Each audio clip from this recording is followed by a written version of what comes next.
Welcome back, WNST, Taos, Baltimore, and Baltimore Positive. We are positively in the March. We're going to have madness. We're going to have crab cake tours. Got a cancellation for Favely's. We're going to make that good on Wednesday, move it to a little bit later in the month. So if you're out following the Maryland Crab Cake Tour, presented by our friends at the Maryland Lottery in conjunction with our friends at Window Nation, all of that is been moved this week.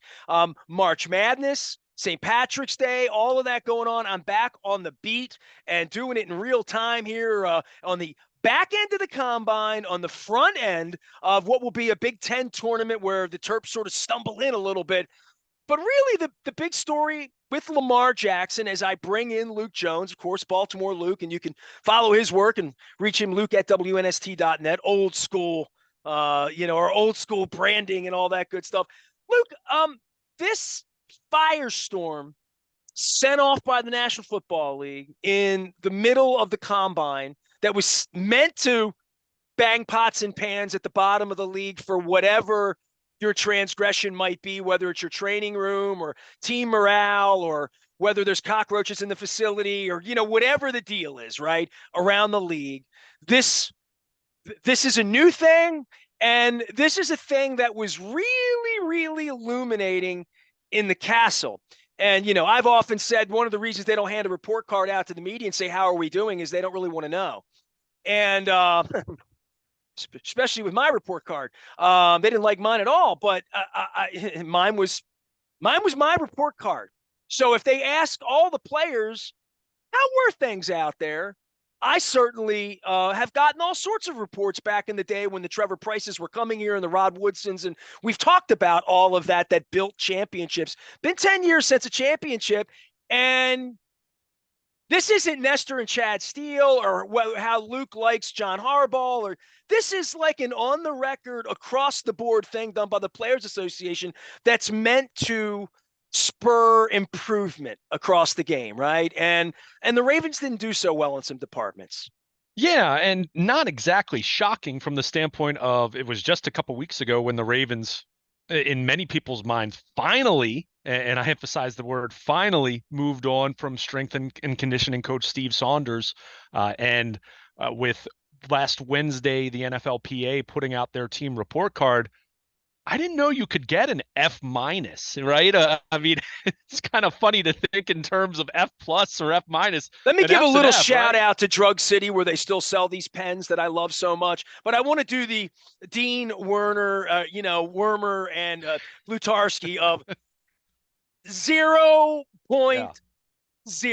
You know what I mean? Like F minus. What is that?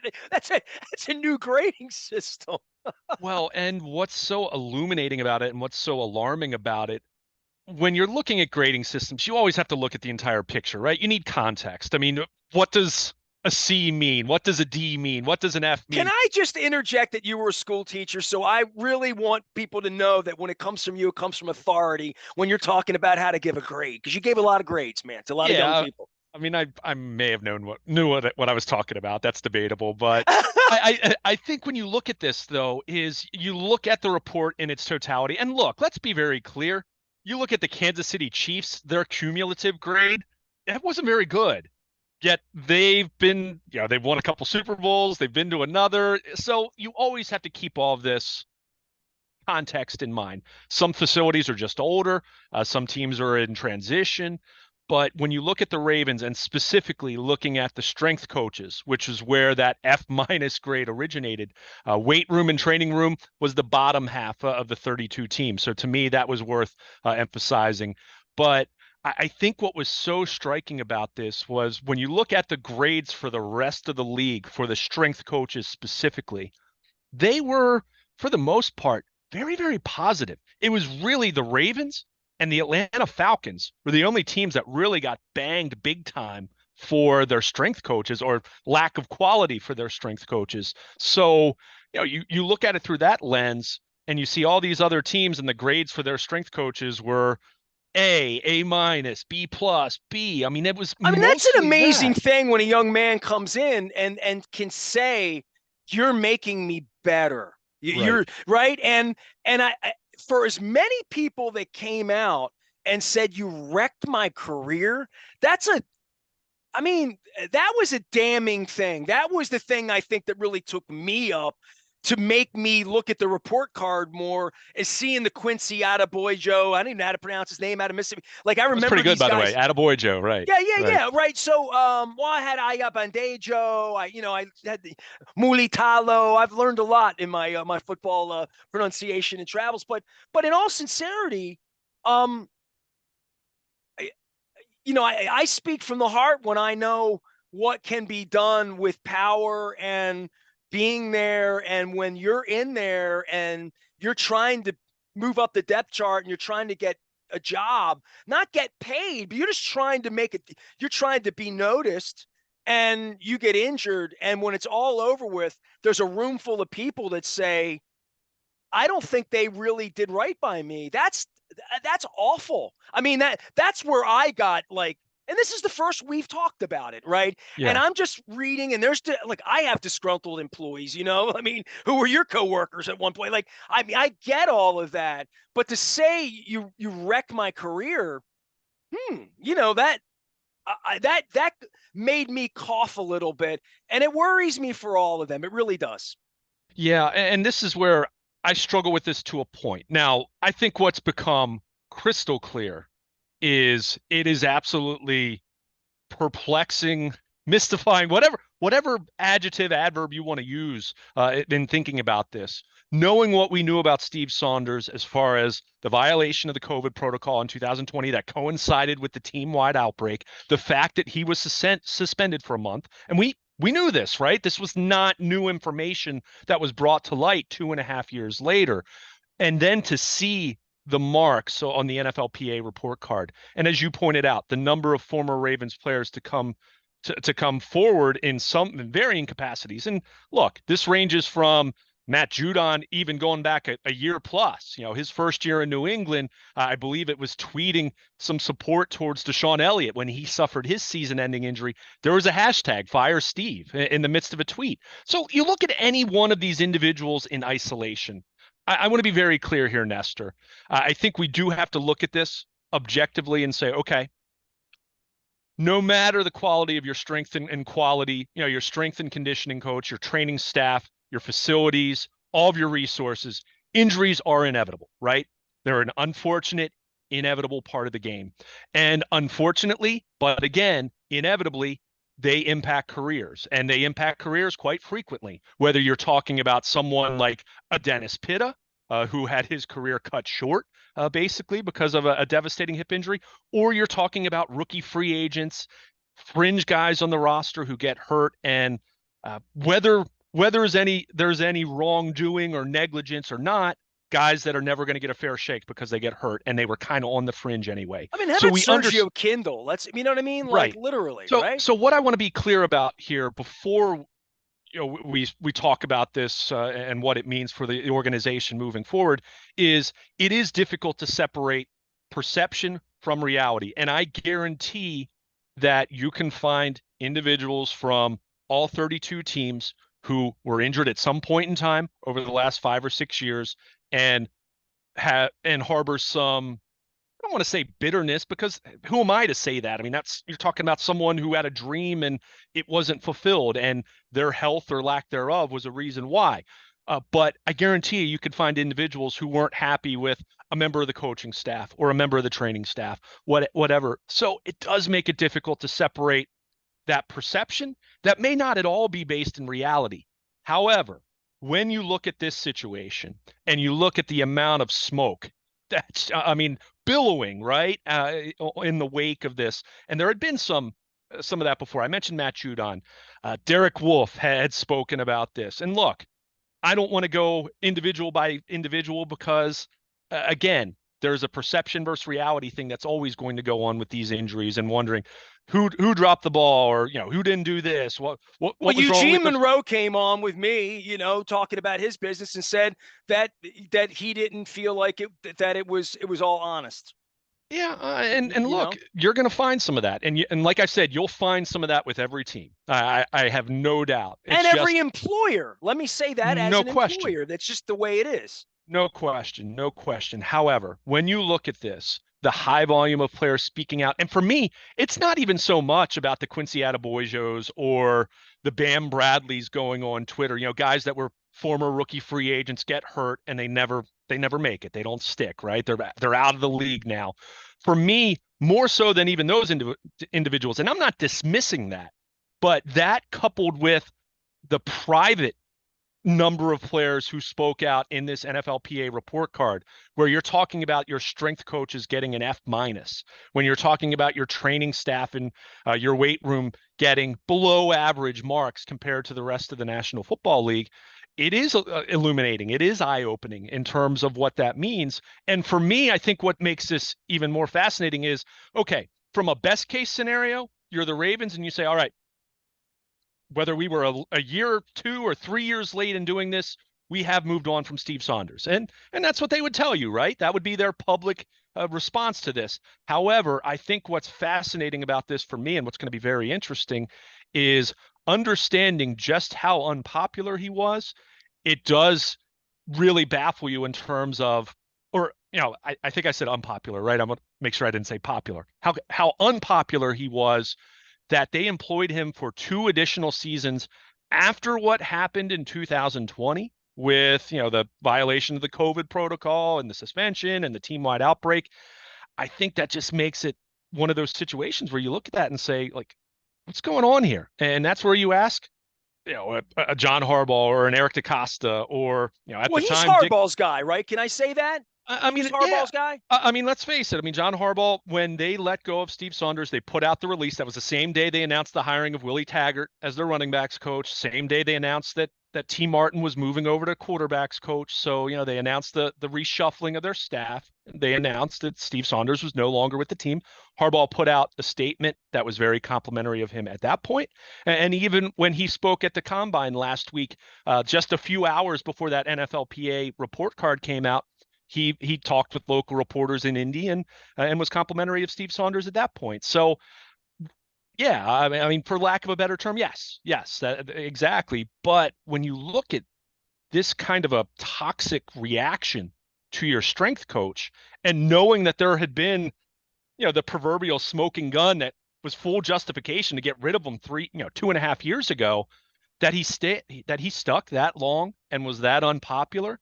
That's when you start to question, beyond just the quality or lack thereof of your strength program, of a disconnect. And are you really in touch with how your players are feeling? And had players come forward? And we don't know that, right? We don't know. We know the Ravens have a leadership council of veteran players. That's something that they've had for a long time. That's nothing new. Well, as Coach Billick would say, unfiltered information. Give Sure. me the truth. So the question from that is, how many players had spoken behind the scenes about this? Was this something that veterans on the team had brought forward to John Harbaugh and was brushed off, or it went up the chain and it was brushed off? But regardless, he stuck around for a couple more years. And I think what's interesting about this, and now this is what's really fascinating in terms of the practicality of this now. Steve Saunders is gone, right? He's no longer with the organization. So it's really easy to just say, okay, well, they got dinged big time for their marks here, but he's no longer the strength coach. But what's interesting, and this is what's fascinating, is they promoted Scott Elliott, who's entering his 5th season with the organization, to the title of strength and conditioning coordinator. And they promoted 3 others to the title of strength and conditioning coaches. The point is, this wasn't a case of, when you hear something like this, even if it was all Steve Saunders, and look, I don't know, Nestor. I'm not going to sit here and try to act like I have this great intimate knowledge. But it may also be the person and not the program. Well, that's the big question here. When you have such terrible remarks or marks, grades compared to the rest of the league, there's probably an argument to be made that maybe you should have just cleaned house entirely and you hire some outsiders to come in and start anew. And at least as of now, that's not what they're doing. So that's where the question is, all right, was it truly all Steve Saunders? And I don't know that, of course. Was it all him? Or was this a little more systemic, for lack of a better descriptor? If that's the case, that's where you do wonder if keeping, and promoting from within to replace Saunders and to just everyone else moves up in the pecking order, is that going to be what's best? How are players going to respond to that? Again, I don't know. I've never talked to Scott Elliott, so I don't want to be disparaging of someone I don't even know, or someone that I'm not familiar with his work in that way, but it is, it bears monitoring now how, how players are going to respond to this. What is the attendance for the spring off-season voluntary workouts? What's that going to look like?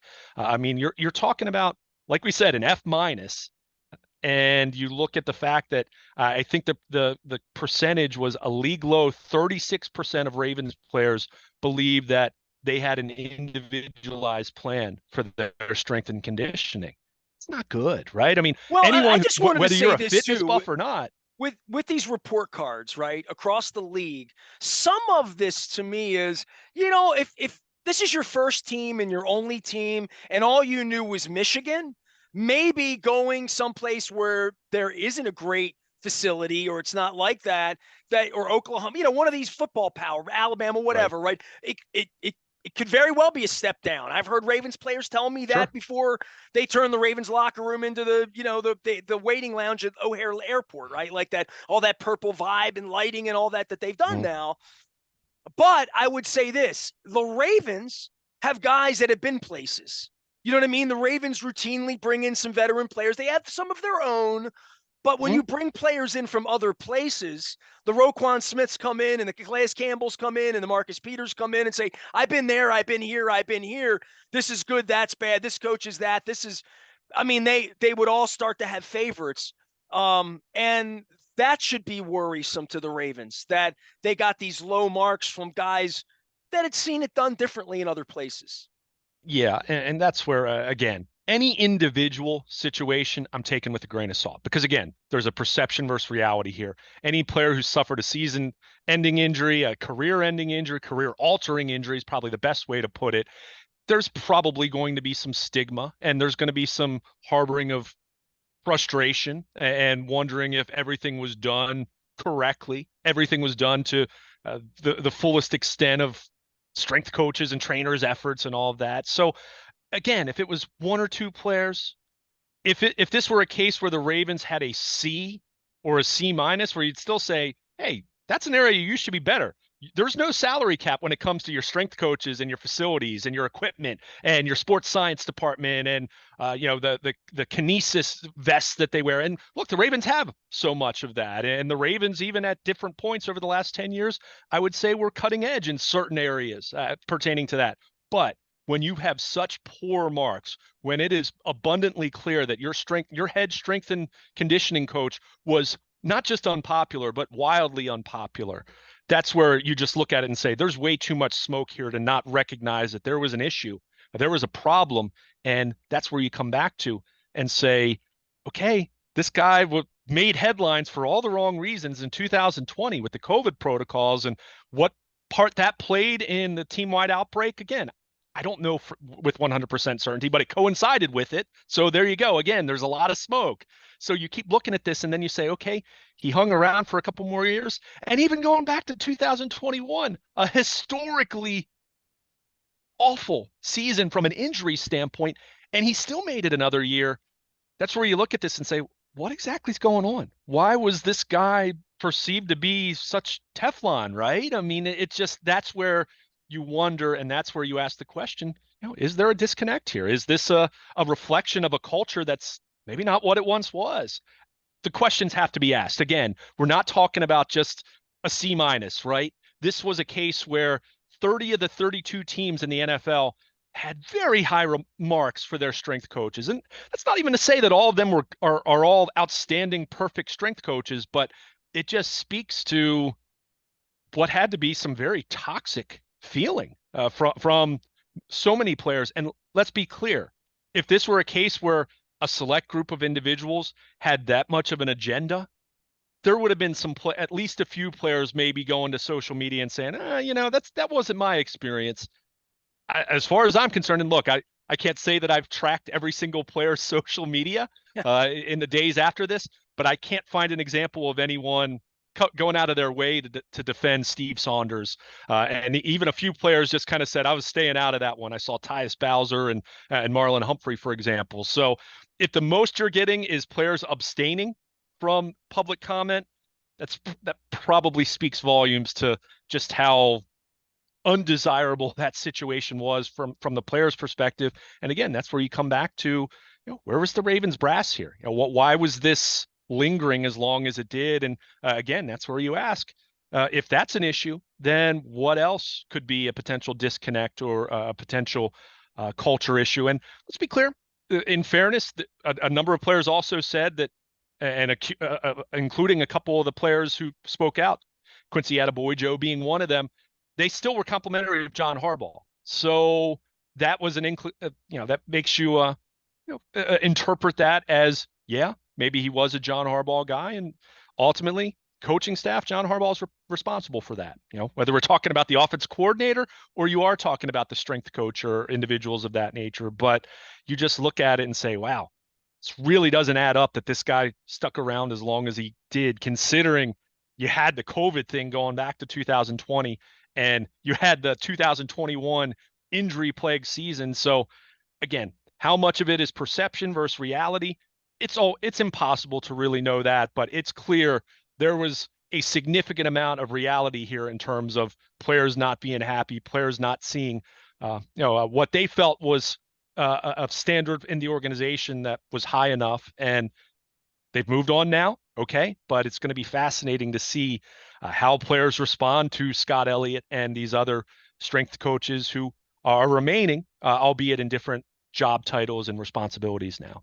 Luke Jones is on it. He's always on it. We are all waiting for the purple 8 in the Infinity logo to appear over in a plume of smoke over one winning drive. Luke will be monitoring all that out on the WNST tech service, alive and well. Still 10,000 out there getting that thing. Luke throws it out. It's all brought to you by our friends at Coons Baltimore Ford. And Dennis will be here on Thursday from 3 until 5, driving you home. And again on Sunday morning as we await brackets. We got basketball. We got green beer. We got spring training baseball. And at some point, we'll have some activity on Lamar Jackson and signing franchise tags and sign-in trades and whatever's going to happen. We're on it. He's Luke. I'm Nestor. We are WNST AM 1570, Taos of Baltimore, and we never stop talking Baltimore positive